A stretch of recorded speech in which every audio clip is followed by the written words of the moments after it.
Next अपन देखते हैं matrix में अपने को ऑपरेशंस कैसे अप्लाई करने हैं। अगर दो मैट्रिक्स को अपने को ऐड करना है, उनको सब्ट्रैक्ट करना है, उनका कंपैरिजन करना है, मल्टीप्लाई करना है, ठीक है, डिवाइड करना है।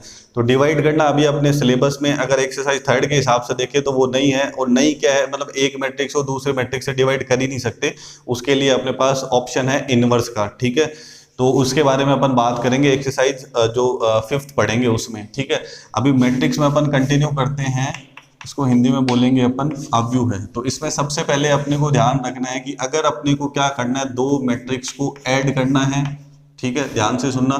फर्स्ट जो मेरा पॉइंट है उसमें आपके पास है, अगर दो मैट्रिक्स को आपको ऐड करना है, ठीक है, और दो मैट्रिक्स को क्या करना है, सब्ट्रैक्ट करना है, माइनस करना, प्लस करना है, माइनस करना है, या फिर उनका क्या करना है आपको, कंपैरिजन।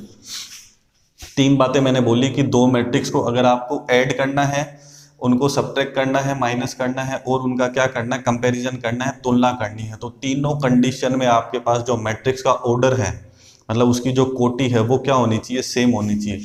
अगर फर्स्ट मैट्रिक्स को सेकंड मैट्रिक्स के साथ ऐड करना है, तो अगर इसका ऑर्डर 2 क्रॉस 2 है तो इसका ऑर्डर भी 2 क्रॉस 2 ही होना चाहिए, तभी अपन ऐड कर सकते हैं। अगर इसे सब्ट्रैक्ट करना है तो इसका ऑर्डर 3 क्रॉस 2 है तो इसका ऑर्डर भी 3 क्रॉस 2 होना चाहिए। अगर यहाँ ऑर्डर 3 क्रॉस 3 है तो यहाँ पे ऑर्डर 3 क्रॉस 3 ही होना चाहिए, तभी अपन प्लस कर सकते हैं, तभी माइनस कर सकते हैं, और तभी कंपैरिजन कर सकते हैं। तो मैं आपको बताता हूँ कि मैट्रिक्स को अपन, फिर नेक्स्ट अपन बात करेंगे मल्टीप्लाई की। वो बहुत इंपॉर्टेंट कॉन्सेप्ट है, उसको बहुत अच्छे से अपन कवर करेंगे कि how to multiply two matrixes, ठीक है। तो अगर मेरे पास एक मैट्रिक्स है, सपोज उस मैट्रिक्स में मैं लिखता हूँ 2 3 -1 और 5, ठीक है, और उसका ऑर्डर अपने पास क्या है, 2 क्रॉस 2। दो अपने पास रो है, ठीक है, दो रो है, और दो ही अपने पास क्या है, कॉलम है, ठीक है। और एक मैट्रिक्स लेता हूँ बी, ठीक है, समझाने के लिए मैं कंसिडर कर रहा हूँ। उसमें मैं ले रहा हूँ 5 -7 3 और 0, ठीक है। इसका ऑर्डर भी क्या है, 2 क्रॉस 2 है, ठीक है। दोनों का ऑर्डर क्या है, सेम है।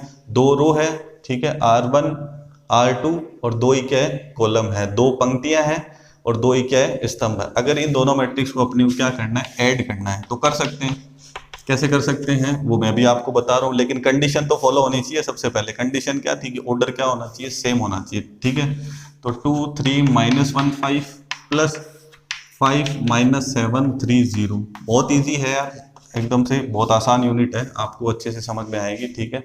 अब अपने को इनको ऐड करना है, ठीक है। तो जब मैंने आपको फर्स्ट क्लास में बताया था कि जो स्टैंडर्ड फॉर्म होती है मैट्रिक्स की, उसको अपन कैसे लिखते हैं, ऐसे A11 A12 A13, या फिर A21 A22 A23 A31, ऐसे अपन आगे बहुत सारे जितने भी एलिमेंट होंगे उसके अकॉर्डिंग लिख सकते हैं। यहाँ पे m क्रॉस n लिखते हैं।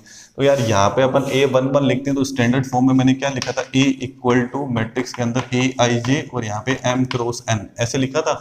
Aij का मतलब क्या था, ith रो का jth एलिमेंट, ठीक है ना। तो यहाँ पे 1 1 का मतलब क्या है, फर्स्ट रो का फर्स्ट एलिमेंट, पहली पंक्ति का पहला अवयव, ठीक है। और यहाँ पे क्या है 1 2, इसका मतलब क्या है, 1 मतलब फर्स्ट रो है और 2 मतलब सेकंड एलिमेंट है, पहली पंक्ति का दूसरा अवयव। तो वही आपको ध्यान रखना है। ये अपने पास जो 2 है वो क्या है, A11 है, और यहाँ पे जो 5 है वो क्या है, A11 है। समझ में आ रही है बात। तो ऐड करेंगे, सब्ट्रैक्ट करेंगे और कंपैरिजन करेंगे तो इन्हीं का आपस में करेंगे, बाकी मैट्रिक्स से अपने कोई मतलब नहीं है। जैसे यहाँ पे 2 है, यहाँ पे 5 है, तो यहाँ बीच में क्या है, प्लस है, तो अपन क्या लिखेंगे, 2 + 5। A11 है वो A11 के साथ ऐड होगा, A11 है वो A11 के साथ सब्ट्रैक्ट होगा, और A11 है वो A11 के साथ कंपेयर होगा, ठीक है। जोड़ेंगे भी इन्हीं को, घटाएंगे भी इन्हीं को, और तुलना भी इन्हीं की करेंगे, ठीक है। फिर क्या है 1 2, तो यहाँ पे है 3 और यहाँ पे क्या है -7, तो यहाँ पे क्या बनेगा 3 प्लस और यहाँ पे क्या है -7, ठीक है। तो 3 + -7 क्या हो जाएगा, यहाँ पे -7 आ जाएगा। फिर यहाँ पे है -1 + 3, तो ये आ जाएगा -1 + 3, यहाँ पे है 5 और यहाँ पे है 0, तो 5 + 0। तो जो रेस्पेक्ट में आपके पास क्या है एलिमेंट है, उन्हीं को अपने को क्या करना है, ऐड करना है, उन्हीं को सब्ट्रैक्ट करना है, उन्हीं का कंपैरिजन करना है। तो फाइनल अपने पास आंसर क्या आ जाएगा, 2 + 5 7 3 -7 -4, और यहाँ पे आ जाएगा 2 और यहाँ पे आ जाएगा 5, ठीक है। क्लियर है इतना। ये अपन ने क्या कर लिया, इन दोनों मैट्रिक्स को ऐड कर लिया। इसी तरीके से अपन क्या करेंगे, इनको सब्ट्रैक्ट भी करेंगे, ठीक है। बहुत आसान है, मैं करके बता देता हूँ, ठीक है। सब्ट्रैक्ट करने के लिए क्या करेंगे, a माइनस बी, ठीक है। तो यहाँ पे a के एलिमेंट आ जाएंगे सारे 2 3 -1 5, और फिर माइनस बी कर देंगे तो हो जाएगा 5 -7 3 और 0, ठीक है। तो यहाँ पे क्या करना है 2 -5, 2 -5 तो यहाँ लिख दिया 2 -5, फिर क्या करना 3 -7, क्या बनेगा 3 -7।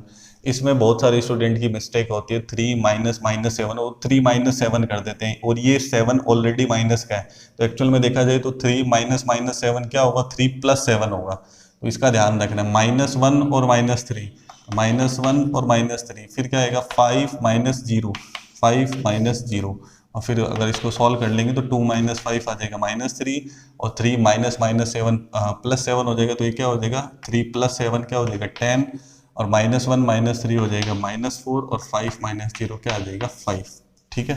तो इस तरीके से अपन क्या कर देंगे, दो मैट्रिक्स का सब्सट्रैक्शन। तो यहाँ पे प्लस के लिए माइनस के लिए क्या होना चाहिए, ऑर्डर सेम। और एक बात और क्या बोली थी मैंने, कंपैरिजन।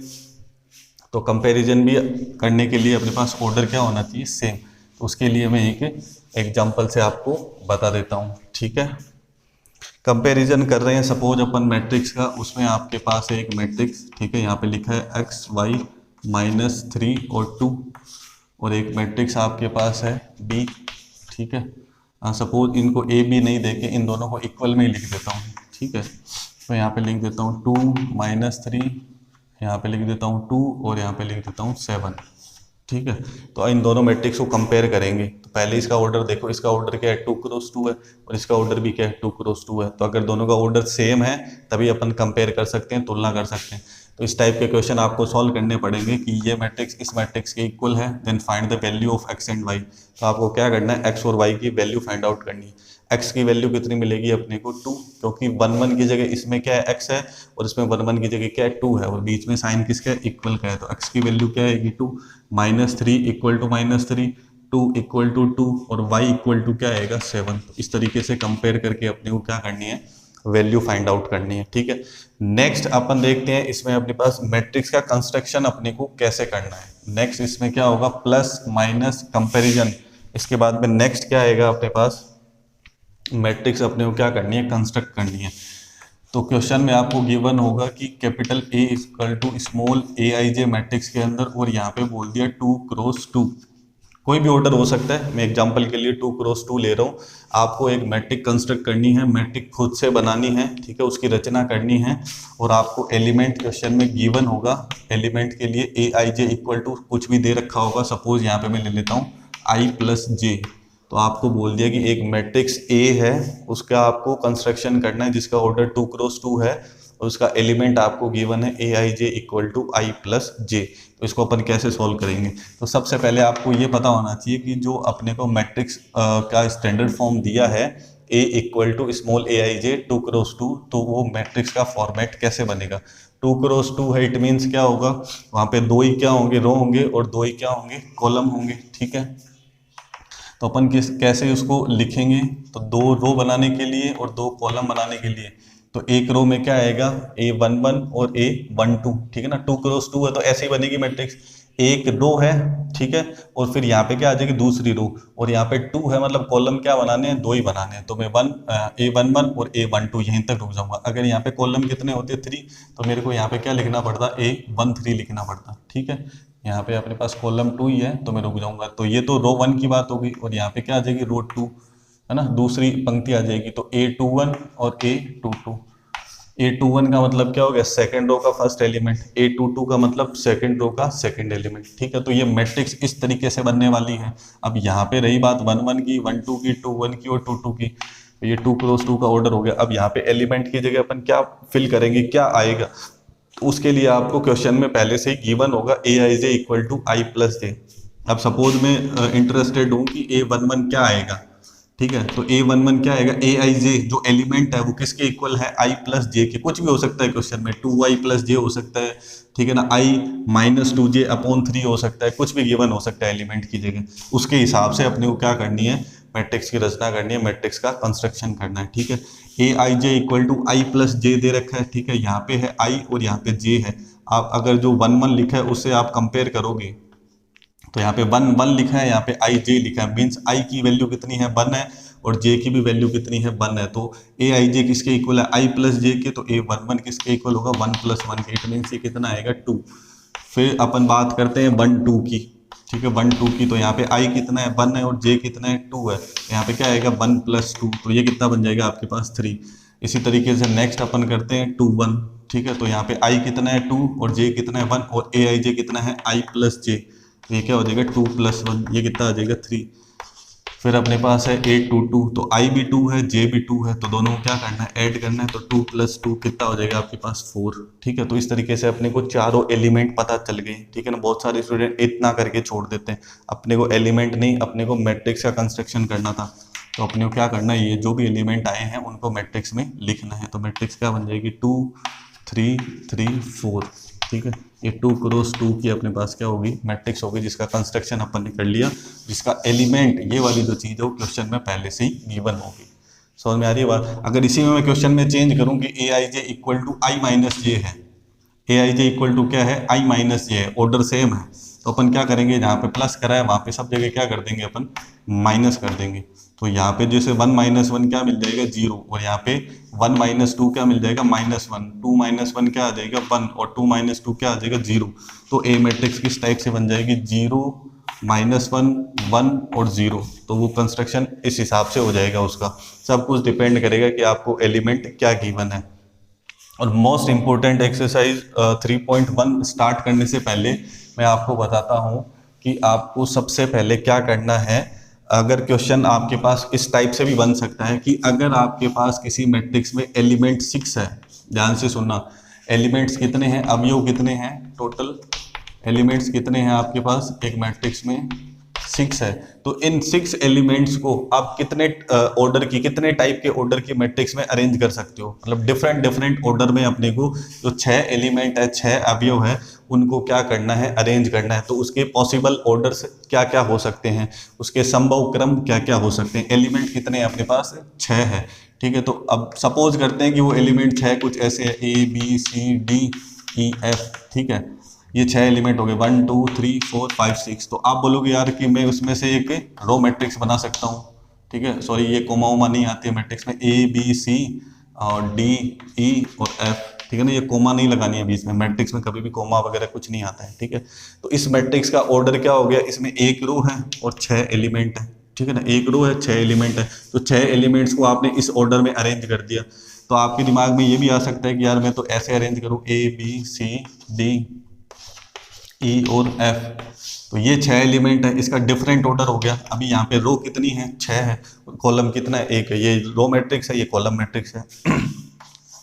फिर आपके दिमाग में आ सकता है कि मैं ABCDEF इस तरीके से लिखूं, तो यहाँ पे कितना है 2 रो है और 3 कॉलम है। फिर आपके दिमाग में ऐसे आ सकता है कि यार ABCDEF, ठीक है, तो मैं ऐसे अरेंज करूंगा, तो इसमें रो कितनी होगी 3 और कॉलम कितने हो गए 2। तो अगर अपने पास जितने एलिमेंट्स हैं उनको अगर अरेंज करने के अपने को क्या देखने पॉसिबल ऑर्डर्स देखने हैं, तो वो क्या होंगे उन नंबर्स के फैक्टर, उन नंबर के क्या होंगे गुणनखंड। जैसे यहाँ पे 6 है तो 6 को कितने तरीके से आप लिख सकते हो, 1 × 6 लिख सकते हो, 6 × 1 लिख सकते हो। मैथमेटिकली देखें तो इनका आउटपुट क्या आना चाहिए अपने पास 6 ही आना चाहिए। तो ऑर्डर में अपन क्या लिखते हैं मैट्रिक्स में M × N, मैंने क्या बताया था आपको, क्या लिखते हैं R × C, rho into column, ठीक है ना, रो इंटू कॉलम। तो जो अपना आउटपुट है मल्टीप्लाई करने के बाद में जो भी अपने पास आउटपुट आएगा वो कितना आना चाहिए 6 आना चाहिए। तो जो भी जिसको मल्टीप्लाई करने से 6 बनता है, जिसको मल्टीप्लाई करने से 6 बनता है, और ये ध्यान रखना वो क्या होने चाहिए अपने पास नेचुरल नंबर होने चाहिए, ठीक है। मल्टीप्लाई करने से क्या बनता है 6 बनता है, तो वो सारे इसके पॉसिबल ऑर्डर्स हो सकते हैं। ये मैंने समझाने के लिए बनाया, ये सब एग्जाम में नहीं बनाना है, पॉसिबल ऑर्डर लिखने। तो क्या हो गया 1 × 6, फिर क्या हो गया 6 × 1 और क्या हो सकता है 2 × 3 और क्या हो सकता है 3 × 2। मैथमेटिकली अगर देखें तो इनका आउटपुट सबका क्या है 6 है, बट अगर मैट्रिक्स के हिसाब से देखें तो इनका सबका अरेंजमेंट अपने पास क्या है डिफरेंट है। अगर सपोज ये तो इवन नंबर था 6, ठीक है, तो ये क्या हो सकते हैं 6 एलिमेंट को अरेंज करने के अपने पास पॉसिबल मैट्रिक्स के ऑर्डर हो सकते हैं। कितने ऑर्डर हो सकते हैं 4 ऑर्डर हो सकते हैं। अगर ऐसे ही मैं एक क्वेश्चन लूँ जिसमें अपने पास नंबर ऑफ एलिमेंट्स कितने हैं 11 है, किसी मैट्रिक्स में अवयव कितने आपके पास 11 है, तो यार किसी मतलब 11 के फैक्टर आप बना ही नहीं सकते, मतलब किसी नंबर्स को मल्टीप्लाई करके 11 आ ही नहीं सकता। बस एक ही चीज़ है क्या है 1 है, तो 1 इंटू 11 और 11 इंटू 1, तो इस 11 एलिमेंट को अरेंज करने के अपने पास से दो ही पॉसिबल ऑर्डर्स हो सकते हैं, 1 इंटू 11 और 11 इंटू 1। ऑर्डर होने का मतलब क्रम, उनका ऑर्डर हो सकता है, क्रम हो सकता है, ठीक है ना। क्रम होने का मतलब उसमें कितनी रो है और कितने कॉलम है, ठीक है। तो इस टाइप के क्वेश्चन भी आपको करने पड़ सकते हैं। एलिमेंट्स को देख के आपको क्या करना है कि कितने नंबर ऑफ एलिमेंट है, कितने अवयवों की संख्या है और उनका कितना पॉसिबल ऑर्डर है वो हो सकता है। तो उसके लिए आपको क्या ध्यान रखना है कि वहां पे उसके फैक्टर देखने, गुणनखंड देखने, जिन नंबरों को मल्टीप्लाई करने से 1 इंटू 6 लिए तो 6 इंटू 1 भी लेना है, तो वहां पे क्या होगा, मॉडल मैट्रिक्स का जो ऑर्डर है वो क्या हो जाएगा, डिफरेंट हो जाएगा। तो ये इसके क्या हो सकते हैं, पॉसिबल ऑर्डर हो सकते हैं। चलिए अब स्टार्ट करते हैं एक्सरसाइज 3.1। जो फर्स्ट क्वेश्चन है अपने पास एक्सरसाइज 3.1 में, उसमें बहुत सिंपल कॉन्सेप्ट है। आपको बोला हुआ है कि A equal to matrix AIJ, उसका एलिमेंट दिखा हुआ है, मैट्रिक्स की स्टैंडर्ड फॉर्म लिखी हुई है। यहाँ पे अपन क्या लिखते हैं, M into N R into C, matrix का क्या लिखते हैं, ऑर्डर लिखते हैं, ठीक है, क्रम लिखते हैं। तो यहाँ पे आपको पूछा हुआ है कि इसमें अवयवों की संख्या कितनी होगी, इस मैट्रिक्स में नंबर ऑफ एलिमेंट कितने होंगे। तो इसमें क्या होगा, 2 रो होंगे अपने पास और 4 कॉलम होंगे। तो यहाँ पे नंबर ऑफ एलिमेंट्स पूछा हुआ है, तो नंबर ऑफ एलिमेंट क्या बोला था मैंने, R इंटू C करके जो आउटपुट आएगा, मतलब नंबर ऑफ रो को नंबर ऑफ कॉलम को मल्टीप्लाई करके जो अपने पास आउटपुट आएगा वही क्या होगा, number of elements. Number of elements तो वो अपने पास कितने हो जाएंगे, 2 इंटू 4 इक्वल टू क्या हो जाएगा, 8 हो जाएगा। 2 इंटू 4 से ये पता चल रहा है 2 रो है और 4 कॉलम है, उनको मल्टीप्लाई करके जो आउटपुट लिख दिया तो पता चल जाएगा वहाँ पे नंबर्स ऑफ एलिमेंट्स कितने हैं, अवयवों की संख्या कितनी है, ठीक है। तो बहुत सिंपल सा क्वेश्चन था, कितनी होगी, 8 होगी, ठीक है। और सेकंड क्वेश्चन में आपको बोला है कि 4x4 की यूनिट मैट्रिक्स आइडेंटिटी मैट्रिक्स इकाई अवयव है, लिखो, ठीक है ना। इसको इकाई अवयव भी बोल सकते हैं, इसको आइडेंटिटी मैट्रिक्स भी बोल सकते हैं और इसको यूनिट मैट्रिक्स भी बोल सकते हैं। तो ऑर्डर 4x4 बोला है, मतलब 4 रो और 4 कॉलम होनी चाहिए। तो अपन इसको I4 से भी लिख सकते हैं, मैंने आपको बताया था स्टार्टिंग में, ठीक है ना। I से लिखना चाहो तो I से लिख दो, वैसे बेसिकली अपन I4 से लिख सकते हैं क्योंकि ये 4x4 ऑर्डर की है, ठीक है। तो यहाँ पे क्या होगा, डायगोनल में क्या आएगा, 1 1 1, बाकी सब क्या होगा 0 0। और ध्यान रखना 4 कॉलम करने, 4 रो करनी है, तो मैं A11 A12 A13 और A14 तक जाऊंगा, फिर 0 1 0 0, फिर 0 0 1 0 और 0 0 0 1। तो ये क्या हो जाएगा, ऑर्डर 4x4, ठीक है। तो सिंपल सा था कि 4x4 की यूनिट मैट्रिक्स आइडेंटिटी मैट्रिक्स इकाई अवयव आपको लिखनी है, ठीक है। थर्ड क्वेश्चन आपके पास है जिसमें आपको A की वैल्यू फाइंड आउट करनी है। यहाँ पे आपको क्या करना है, एक मैट्रिक्स दूसरे मैट्रिक्स से इक्वल दे रखी है, तो आपको क्या करना है, वहाँ पे कंपैरिजन करना है। तो कंपैरिजन करके अपने को क्या करना है, A की वैल्यू फाइंड आउट करनी है। तो यहाँ पे आपको दिख रहा है K+4 है और यहाँ पे क्या है, A है, और यहाँ पे K-6 और यहाँ पे क्या है, -4 है। तो अगर मैं बात करूँ, मेरे को वैल्यू फाइंड आउट करनी है, मान निकालना है किसका, A का, तो मैं कंपैरिजन करता हूँ, -1 3 3, तो यहाँ से तो कुछ मिलने वाला नहीं है। तो K+4 किसके इक्वल है, A के, K+4 किसके इक्वल है, A के। तो यहाँ से एक इक्वेशन बन गई K की और A की। तो मुझे तो A की वैल्यू चाहिए, तो उससे पहले मुझे किसको कैलकुलेट करना पड़ेगा, किसको फाइंड आउट करना पड़ेगा, K को, तब A की वैल्यू आएगी। तो फिर अपन इसका कंपैरिजन करते हैं A22 का। यहाँ पे क्या है, K-6 किसके इक्वल है, -4 के। K-6 किसके इक्वल है, -4 के। तो यहाँ पे क्या है, -4 और ये -6 इधर आएगा तो क्या हो जाएगा, +6। तो 6 - 4 अपने पास कितना आ जाएगा, K की वैल्यू कितनी आ जाएगी, 2। तो K की वैल्यू 2 आ जाएगी। वैल्यू किसकी फाइंड आउट करनी है, A की। तो K की वैल्यू 2 यहाँ पे पुट कर देंगे अपन। K की वैल्यू 2 मैं यहाँ पे पुट करूंगा तो ये बनेगा 2 + 4 = A, ठीक है। तो A की वैल्यू क्या हो जाएगी आपके पास, 6, ठीक है। सबसे पहले क्या करा, K+4 = A है, तो A11 और A11 का कंपैरिजन करके K+4 = A आ गया। फिर -1 के इक्वल है, 3 3 के इक्वल है, यहाँ से कुछ मिलने वाला नहीं है। तो यहाँ पे क्या दे रखा है आपको कि K-6 किसके इक्वल है, -4 के। तो K-6 किसके इक्वल हो गया, -4 के, और -6 को ट्रांसफर कर देंगे तो 6 - 4 आपके पास कितना आ जाएगा, K की वैल्यू 2 आ जाएगी। और K की वैल्यू 2 अपन यहाँ पे पुट कर देंगे तो 2 + 4 कितना हो जाएगा, 6। तो A की वैल्यू कितनी आ जाएगी, 6 आ जाएगी। और जो नेक्स्ट क्वेश्चन है, क्वेश्चन नंबर 4, उसमें आपको बोला हुआ है कि मैट्रिक्स में एलिमेंट्स कितने हैं, नंबर ऑफ एलिमेंट्स अपने पास कितने हैं, 6 है, ठीक है ना। अवयवों की संख्या कितनी है, छः है, जैसे मैंने अभी आपको समझाने के लिए बताया था कि अवयवों की संख्या कितनी है, छः है, तो इनके पॉसिबल ऑर्डर्स क्या होंगे, यहाँ पे संभव क्रम क्या क्या हो सकते हैं छः एलिमेंट को अरेंज करने के। तो क्या क्या हो सकते हैं, 1 × 6, 6 × 1, मतलब या तो एक रो मैट्रिक्स बना दो उसमें छः के छः एलिमेंट रख दो, या एक कॉलम मैट्रिक्स बना दो उसमें छः के छः एलिमेंट रख दो, या फिर क्या हो सकता है 2 × 3 और 3 × 2, जिनको मल्टीप्लाई करने से क्या बन रहा है अपने पास 6 बन रहा है। दोनों ऑर्डर लेने हैं, 1 × 6 लिए तो 6 × 1 भी लेना है।